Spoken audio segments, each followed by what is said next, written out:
recebendo em minha casa o meu xará Daniel. Olha, tem muito para contar, só que não vai ser aqui no YouTube. No YouTube ele vai se apresentar, a gente vai ser breve, vai ser sucinto.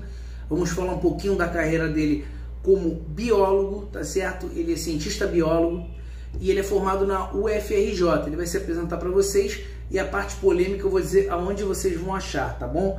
Mas aqui no YouTube aqui não vai ser. A parte polêmica a gente vai deixar para outra plataforma e no finalzinho a gente vai falar um pouquinho para vocês como é que é isso, tá bom? Daniel, se apresenta aí para o público do canal Daniel Dias. Obrigado, Daniel Dias, pela oportunidade. Eu sou graduado em Ciências Biológicas, né? Eu sou conhecido como Dr. Lin.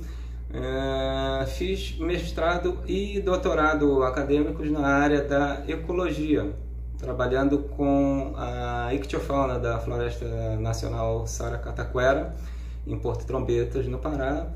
Meu mestrado foi considerado o melhor apresentado ao programa de pós-graduação em ecologia da UFRJ, né? E meu doutorado considerado de maior relevância no uso de ferramentas tecnológicas, né? No uso de problemas ecológicos, né? Para desenvolver ferramentas tecnológicas para a conservação da biodiversidade e o desenvolvimento de modelos, né, métodos para distinguir dinâmicas de metacomunidades que são fundamentais para a estratégia de conservação da biodiversidade em larga escala biogeográfica. E deixa eu te falar, Daniel, você teve aí um período como coordenador de uma mineradora. Esse período foi por 8 anos, certo? E vocês estudavam, né, os relatórios eram sobre impactos ambientais da ictiofauna, né? Para quem não sabe, a ictiofauna cuida da parte dos peixes, é isso, né? E aí você me explica aí como é que foi essa experiência sobre essa mineradora, esses relatórios. E esses relatórios chegaram a ser da forma como essa mineradora queria que fosse, ou você de fato fez o relatório da forma como você achava que tinha que ser feito? Fala um pouquinho dessa experiência aí. Eu coordenei 2 projetos ecológicos de longa duração nessa região, né? Os estudos ictiológicos da ictiofauna, os estudos, né? Sobre a fauna de peixes do Lago Batata e ecologia e evolução da ictiofauna de igarapés da Floresta Nacional Saracataquera, né? E nesse período eu conduzia estudos de impacto ambiental e relatórios de impacto ao meio ambiente, né, que eu fornecia para a mineração Rio do Norte, né, com destino ao IBAMA, né, que era a autarquia, né, que administrava a Floresta Nacional, né. Só que num determinado momento, né, e esses estudos eu fazia de maneira voluntária, sem vínculo empregatício, sem qualquer vínculo com a mineradora, né? E aí eu passei num determinado momento, né, devido aos anos passados, a desenvolver relatórios de impacto ao meio ambiente históricos relacionados aos efeitos das atividades da mineradora sobre a ictiofauna, né? E foi quando começaram a surgir os primeiros problemas, onde determinados trechos do relatório eram omissos, né? Eram omitidos por intermediários, né? Os coordenadores, né, de fato, no projeto, uma vez que eu era coordenador de fato, e tinha os coordenadores de direito, né, que eram quem detinham a ligação, né, com a mineradora, né, os contratos, né. E aí chegou num determinado momento, lá para 2006, onde o IBAMA passou a exigir do projeto as licenças de coleta de material biológico, ou seja, eu não sabia que os projetos até aquele ponto não tinham uma licença onde os professores, coordenadores, professores adjuntos, professor titular, inclusive, da UFRJ, e adjuntos, coordenadores do projeto não teriam pedido licença de coleta, ou seja, havia algo errado, né? Na verdade, os relatórios, né, e os estudos de impacto ambiental, eles não eram considerados no plano de manejo, eles ficavam escondidos para qualquer requisição de ordem pública, né? Estava ali para fazer relatório, para ficar como uma parte, um instrumento burocrático para garantir licenças ambientais para mineração, né? Para mineradora, para empresa nenhuma, né? Na verdade, eu queria que a minha atuação como biólogo, né, fosse efetiva, ou seja, desenvolver estratégias, que essas estratégias fossem consideradas no plano de manejo, né? E isso não foi considerado. Na verdade, isso ficava ali como um instrumento decorativo, né? E isso desencadeou a minha saída. Fui alijado do laboratório, isso desencadeou uma representação, né, ao Ministério Público Federal, né? E outros processos, né? E quer dizer, isso me levou a deixar o laboratório, logo no início do doutorado, né? Eu tive que mudar de orientador, né? E fui alijado tanto do laboratório quanto dos projetos, devido à minha não concordância com a maneira como eram desconsiderados, né? No caso, os relatórios produzidos pelo... Mas aí, você depois teve um certo problema aí com o doutorado, né? Através disso aí, uma coisa interligou a outra, né? Você acabou que a tua carreira, tanto de estudo, o FRJ, um aluno brilhante, o cara com um futuro imenso pela frente para ser um dos maiores biólogos, por que não, desse país. Eu acho que você estudou para isso, né? Porque não é fácil você se tornar o primeiro mestre na teoria, né? A tua teoria de mestrado em primeiro lugar, né? E doutorado com maior relevância. Eu acho que você já mostra que você realmente tem um perfil diferenciado. E aí, a partir disso, você estava ali vislumbrando uma situação muito melhor para a tua carreira profissional do que a maior parte, né, dos biólogos.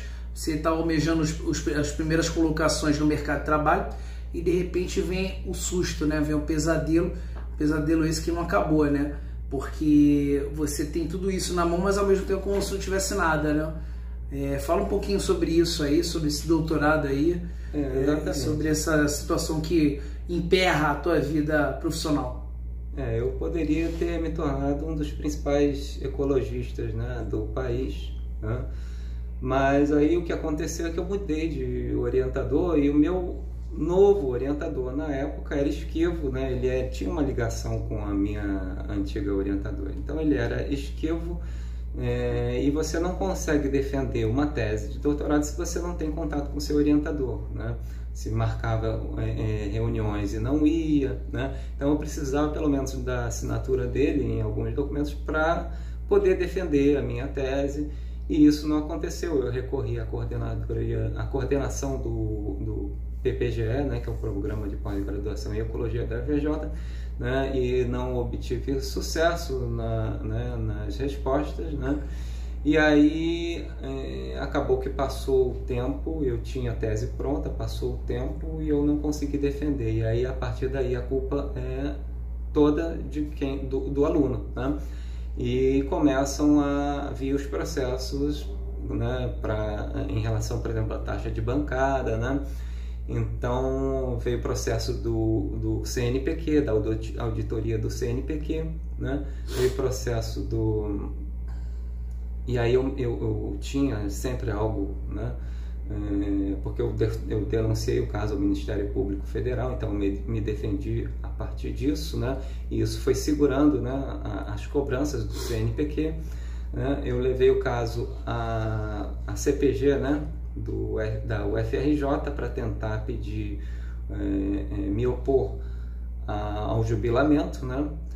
Mas também foi algo um pouco devagar, andou num determinado momento, mas eu não conseguia naquela época, né? E aí, ao longo desse tempo, eu fui, através dos processos e discussões relacionadas, né, com o Ministério Público Federal, apresentando, né, sempre os processos ao CNPq, segurando essa barra, né, até que uns anos depois o Serviço de Tomada de Contas Especial do CNPq veio me cobrar R$200 mil devido à taxa de bancada, né?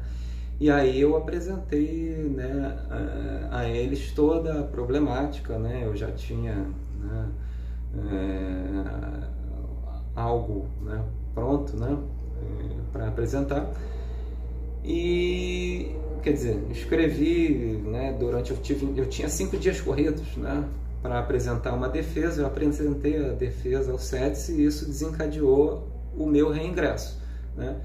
Aí eu reingressei, só que ainda tinha o empecilho de que o aluno tinha que ficar mais um ano, né, depois do reingresso. Então eu fiquei lá um ano, tá, coisa e tal,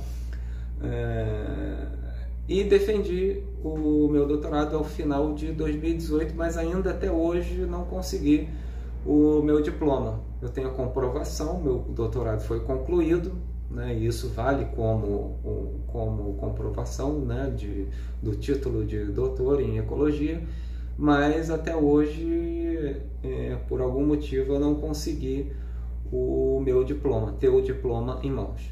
Mas, Daniel, deixa eu te falar, e agora, você emperrou a tua carreira política, como eu havia falado, mas aí a procura de emprego hoje, você estava me contando nos bastidores, é uma procura que você acaba procurando serviços medianos, mas é aquela história, né? O empregador, ele olha o teu currículo e fala, puxa vida, esse cara não é o perfil que eu preciso para um emprego mediano, o cara é simplesmente mestre, doutor, cientista biólogo, pô, o cara não está de acordo, né, com o que a gente quer. Então você esbarra, né, não só na tua profissão, como você esbarra também nos empregos medianos, né? E aí o que fazer, meu brother?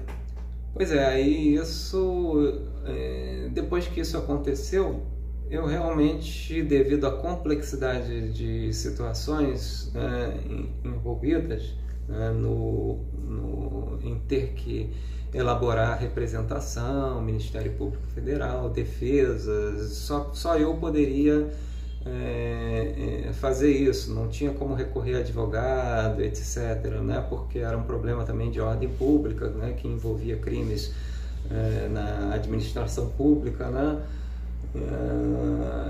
e aí aconteceu que eu não tinha tempo para fazer outra coisa. Enquanto eu elaborava minhas defesas, elaborava os processos, né? Ou seja, eu advogava em causa própria e ao mesmo tempo eu ia conduzindo, aperfeiçoando, né, os estudos, né? Então realmente eu não tinha muito como arrumar uma outra atividade também. Mas aí em determinado momento eu tive que procurar, né? Porque você vai consumindo recursos, coisa e tal, né? E aí você acaba enfrentando o problema do seu nível, né, de preparo, né, seu nível, né, ou seja, eu tinha lá o título de mestre, estava no doutorado emperrado, né, e aí você tenta currículo para outras atividades, né, por exemplo, uma atividade na área de venda, ou uma atividade, qualquer outra atividade dessas operacional, o analisador, o examinador de currículos, o gerente, ele vai olhar teu currículo e vai ficar 15 segundos com ele na mão. No momento que ele vê que você tem esse nível de estudo, ele descarta essa hipótese, né? E isso eu já conversei, inclusive, com essas pessoas que fazem essas análises, fazem exatamente isso, né? Então você é desconsiderado, então você precisa arrumar outras formas, outros meios, né, de tocar a vida. E na minha carreira profissional ficou difícil também, porque eu também não podia publicar, não posso, por exemplo, publicar meus artigos, eu posso publicar até em livro, ou em outras revistas, mas nas revistas que eu teria a oportunidade, revista de alto nível internacional, eu não posso porque eu não tenho a licença, o número da licença que é pedido para publicação nessas revistas. Então foi outro problema que eu enfrento e que impactou minha carreira, uma vez que eu também não tenho a comprovação do vínculo com a mineração Rio do Norte, embora eu tenha realizado trabalho profissional, né, de consultoria ambiental, né, eu tenho sim declarações, coisas e tal, que comprovam, né, na verdade, mas eu não tenho um vínculo empregatício, anos de recebendo, por exemplo, salário de uma empresa com carteira assinada, coisa e tal, e isso também impactou completamente a minha vida profissional, me prejudicou, né, ativamente, porque você fica com um vácuo praticamente no teu currículo, né? E aí você é obrigado a desenvolver metodologias de sobrevivência, viver, né, de maneira autônoma, né, através de bicos, através de desenvolver também conhecimentos em investimentos, né, para lucrar exatamente também com investimentos, né? Enfim, tive que desenvolver meus próprios meios. Daniel, a tua história é realmente uma história assim, né? Que onde você acreditou na tua capacidade, fez de uma forma, não vou dizer inocente nem ingênua, porque você não é nenhum bobo e você sabe muitas vezes que o sistema está aí, né? E a gente obedece ou vai contra. E indo contra você tem um ônus enorme, né? A viver, né? Mas enfim, você tem algum arrependimento de ter apresentado as teses e ter feito relatórios dessa mineradora da forma como tinha que ser feito? Ou se pudesse voltar no tempo, você voltaria no tempo e não arrumaria esse problema todo que você arrumou, tendo em vista que você fez toda essa formação que você teve, esse estudo que você teve, né? Praticamente em vão, né? Praticamente não em vão, porque você adquire, através desse estudo que você tem, você acaba fazendo os teus relatórios pessoais, as tuas considerações, né? E você acaba conscientizando pessoas das quais você pode alcançar. Mas em vão que eu digo em termos profissionais, da forma como você um dia sonhou. Como é que é isso dentro da tua cabeça? Nada é por acaso, né? Na verdade,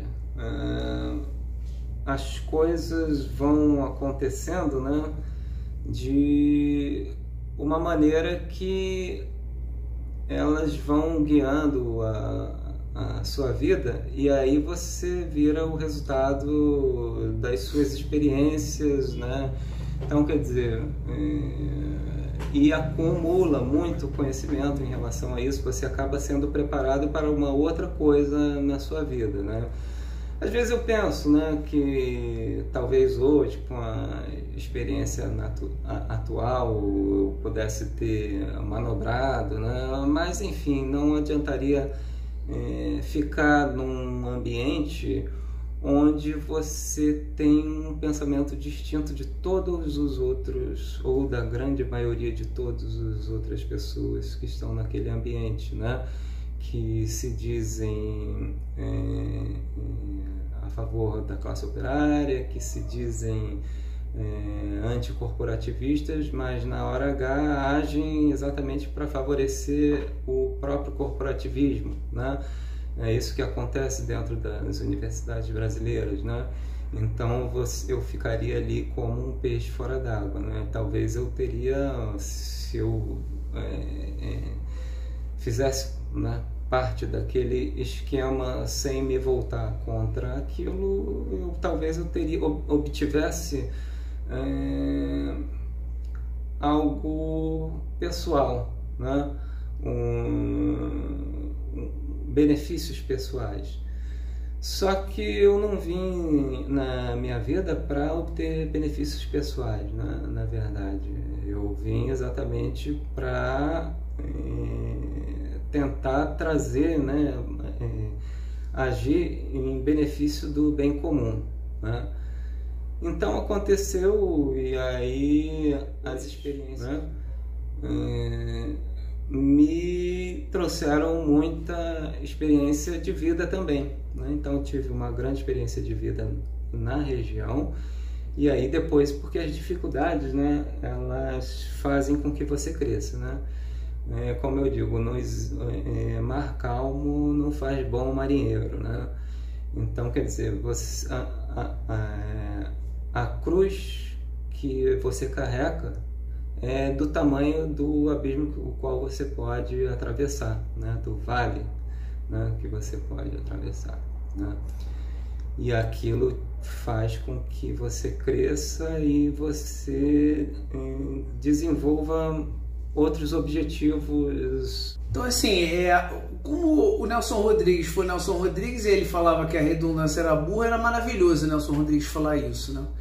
Mas se hoje você, quando é só uma pessoa mediana da sociedade, uma pessoa que não é tão conhecida e tão aplaudida pela sociedade, né, como um grande mentor, né, como um grande escritor, como um grande artista, né? Porque Nelson Rodrigues dá uma outra conotação, né? A redundância é burra e todo mundo acha legal. Até os burros acham legal, né? Essa frase, sem notarem, eles acham legais. Eles acham muito legal isso. Mas a pessoa que é diferenciada, como você estava falando agora aqui atrás, né? E você meio que não se arrepende porque você é distinto de tudo isso que está aí. Mas a pessoa que é diferenciada, a pessoa que é muito inteligente, realmente ela é uma pessoa que tendencia a ser uma pessoa mais solitária, né, na sua empreitada, né? Ela não consegue muitas vezes se misturar de fato. Ela consegue comunicar com todo mundo, mas ela é meio que isolada, né? Ela sofre isso, né? Por pensar demais, né? A pessoa que pensa demais é quase que solitária em sua vida, né? Isso, realmente eu passei um grande período de isolamento e reflexão, né? Durante esse período e também durante a infância também eu passei longos períodos, né, de isolamento, né, que eu me isolei, né? Mas especialmente aí nesse período, porque uma vez, quando você entra em crise, você vê que você tem poucas pessoas, né? A família se volta contra você, aí você vê que você não pode contar com pessoas mesmo dentro da sua própria família, né? Amigos vão se afastar de você e tal, então você acaba ficando realmente isolado, né? E aí você desenvolve meios de tentar saber o que está acontecendo naquele mundo que está oculto à sua volta, né? E você, nesse momento de grande dificuldade, pode também experimentar um despertar um despertar espiritual também, né? E a partir disso tudo você pode se beneficiar, né, a partir disso, né? Então foi isso que aconteceu, né? Eu evoluí, né, nessa maneira de diferentes formas de investigar o mundo à minha volta, né? Como uma estratégia também defensiva, né, para evitar demandas hostis que se encaminhavam na minha direção, né? E eu sempre já estava me preparando para essas demandas, né? Caso do isolamento, mas hoje em dia, na verdade, eu estou exatamente, né, fazendo exatamente o contrário. Eu estou me ligando a diversas pessoas, né? Exatamente agora para trazer à tona tudo aquilo que eu aprendi, investiguei e desenvolvi, que não é pouca coisa, né? É muita coisa, é muita experiência para trazer as pessoas que cruzarem aí o meu caminho, né? E aí eu espero, e eu não tenho, né, na verdade, o objetivo de me tornar famoso, me tornar uma celebridade. Não, eu quero, o que eu preciso é que as ideias sejam levadas adiante, até porque da vida a gente não leva nada, né? Material, né? Só realmente a nossa alma, né, vai embora e depois, com sorte, ela volta, né? Então, quer dizer, o que a gente precisa é formar líderes, mais pessoas com um entendimento maior sobre a realidade que nós vivemos, exatamente para produzir estratégias de reações da sociedade civil, né? Então eu estou agora num outro momento, num momento em que eu estou tentando unir diversas esferas, né? Me unir a diversas esferas da sociedade para tentar exatamente algo, né, que beneficie as pessoas que cruzarem o nosso caminho, né? E quem sabe evoluir para coisas maiores, né? Isso aí só o tempo vai dizer, só as pessoas que estiverem ao redor desse projeto vão dizer. Isso aí. Daniel, a gente vai estar falando lá no BitChutes, que é outra plataforma, tá, pessoal? Que eu tenho um canal lá, que está começando agora esse canal. E a gente vai estar falando basicamente lá sobre a 4ª Revolução Industrial. Estaremos falando algumas coisas aí como Agenda 2030, muita coisa sobre os globalistas, mas você tem que ficar ligado lá. E você que já tem o meu contato, eu vou estar passando para você a segunda parte da entrevista com o Daniel, que, olha, promete polêmica do começo ao final. Não é isso mesmo, Daniel? Suas considerações finais aí? E eu tenho um canal no Telegram, que é o Orion Media Center, né? Que é um canal, né, de investigação holística de todas as políticas científico-tecnológicas relacionadas aos problemas desencadeados a partir do início de 2020, né, os problemas da atualidade, né, e de toda essa problemática, né, tudo isso que foi pré-fabricado para basicamente desencadear a 4ª Revolução Industrial, o grande reset do capitalismo e a Agenda 2030 de Desenvolvimento Sustentável das Nações Unidas. E em breve eu estarei também lançando, né, publicando o site, né, oficial da Orion Media Center, onde vai agregar todas essas informações das investigações, né, e onde eu pretendo trazer às pessoas a noção da realidade para que pessoas possam se defender no futuro dos diversos ataques, né, fabricados por entidades globalistas que virão por aí. É isso aí. Então tá bom, Daniel. Muito obrigado aí pela entrevista. Pessoal, acompanha no BitChutes lá a segunda parte da entrevista com o Daniel, biólogo, e muito mais do que um biólogo, um cara que vai a fundo aí nas pesquisas e nas investigações de muita coisa que está por trás de tudo isso aí, que você que está ligado está sabendo do que eu estou falando, não é verdade? Valeu, gente! Tem que assistir, tem que